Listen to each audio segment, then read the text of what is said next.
Macam mana kita nak tahu benda itu tidak berubah? Di sini saya nak memperkenalkan satu konsep. Saya tak tahulah konsep ini wujud ataupun tidak. Saya namakan benda ini sebagai the triangulation of truth. Mungkin terma itu ada digunakan, tapi saya nak jelaskan maksud triangulation of truth ni apa. Ada 3 sumber ilmu kebenaran yang akidah Ahlussunnah wal Jamaah terima. Apa 3 sumber ilmu tu? Indra, akal, khabar sadiq, termasuk wahyu lah. Okey. Indra, akal, khabar sadiq. Kalau ada satu kenyataan kebenaran yang disokong oleh ketiga-tiga ini sekali, triangulation, maka pasti benar. Pasti benar dan kebenaran itu tidak akan berubah. Indra sokong, akal sokong, wahyu dan khabar sadiq sokong, dia tidak akan berubah. Tapi kalau kurang salah satu, atau satu saja yang menyokong benda ni, maka dia boleh jadi salah, boleh jadi betul. Orang kata, oh Ustaz, wahyu boleh jadi salah lah kalau tak disokong dengan akal dan indra. Betul. Wahyu boleh disalah fahami kalau tidak disokong dengan akal dan indra. Ingat tak dalil zonni dengan dalil qat'i? Ada orang kata ni wahyu. Tapi bila wahyu bercanggah dengan axiom, contoh tiba-tiba ada hadis Nabi mengatakan sesuatu itu boleh wujud dan tak wujud dalam masa yang sama. Kita tahu confirm hadis itu maudhu. Sebab mustahil wahyu akan bercanggahan dengan logik akal. Itu pegangan kita, itu worldview yang kita pegang. Ini triangulation ni. So wahyu, klaim orang dakwa dia sebagai wahyu yang bercanggahan dengan akal dan indra, itu tolak.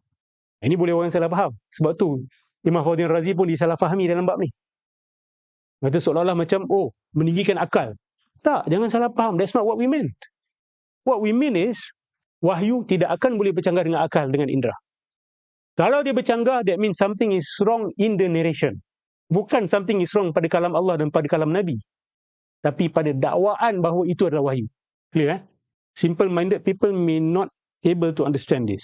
Adab untuk awak adalah diam dan kata saya tak faham. Don't jump and say, oh ni menentang agama. Just biar. Indra.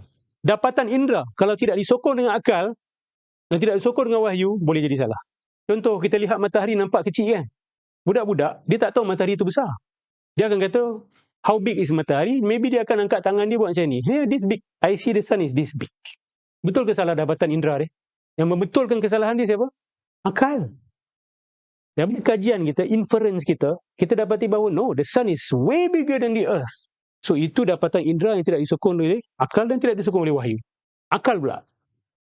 Dakwaan akal yang tidak disokong oleh indra dan tidak disokong oleh wahyu. Boleh salah. Seperti apa speculation Aristotle.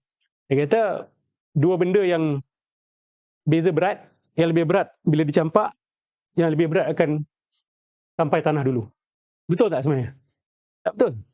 Tapi kalau kita duduk fikir seorang-seorang, yalah benda berat mestilah jatuh dulu daripada benda ringan.